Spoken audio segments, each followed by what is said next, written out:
समृद्धी औद्योगिक प्रशिक्षण संस्था जामरुड रोड तालुका जिल्हा बुलढाणा। आता 12वीची गरज नाही। 10वी पास विद्यार्थी 2 वार्षिक ITI केल्यानंतर 12वीच्या समकक्ष मानल्या जाईल। ट्रेडर्स, इलेक्ट्रिशियन, फिटर, वेल्डर प्रवेश देणे सुरू। मुलींसाठी फी मध्ये विशेष सवलत। संपर्क 98 Mother Teresa school of Nursing Buldhana. GNM साठी प्रवेश देणे सुरू। पात्रता 12वी उत्तीर्ण। शिष्यवृत्ती उपलब्ध। SC ST मोफत प्रवेश। संपर्क mother Teresa school of nursing Jamrud road Kolwad Buldhana.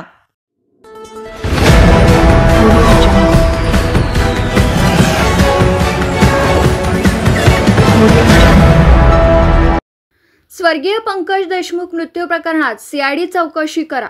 आमदार संजय कुटे यांची पावसाळी अधिवेशन सभागृहात मागणी। बुलढाण्याच्या जळगाव जामोद येथील पंकज देशमुख यांचा मृतदेह 3 मे रोजी बऱ्हाणपूर रोडवरील एका झाडाला गळफास घेतलेल्या अवस्थेत आढळून आला होता।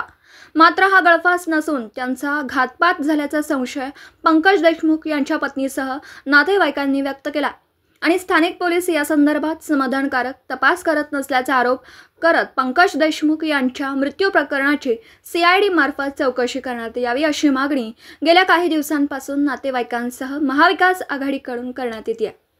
याच अनुषंगाने जळगाव जामोद विधानसभा मतदारसंघाचे आमदार संजय कुटे यांनी देखील पावसाळी अधिवेशनादरम्यान सभागृहांमध्ये हा मुद्दा उपस्थित करत पंकज देशमुख यांच्या मृत्यू प्रकरणी CID, CBI किंवा उच्चस्तरीय SIT चौकशी नेमून चौकशी करण्यात यावी अशी मागणी केली आहे।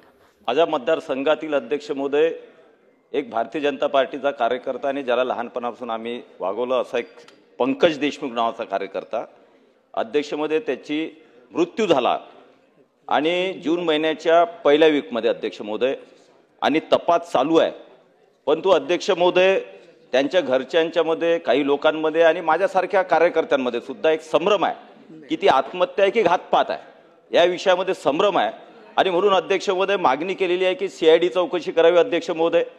पण मला असं म्हणायचं अध्यक्ष महोदय की या विषयामध्ये शासनानं अतिशय गंभीरतेने दखल घेऊन तो घातपात आहे का आत्महत्या आहे याची अध्यक्ष CID नव्हे तर CBI असेल, उच्च न्यायालयाच्या न्यायाधीशाकडे असेल अशी उच्चस्तरीय समिती लावून 15 दिवसाच्या आतमध्ये अध्यक्ष महोदय या विषयातलं सत्य काय हे जनतेसमोर आणावं आणि जनतेमधला अध्यक्ष महोदय संभ्रम दूर करावा ही माझी शासनाला आणि गृहमंत्र्याला अतिशय आग्रहाची विनंती आहे अध्यक्ष।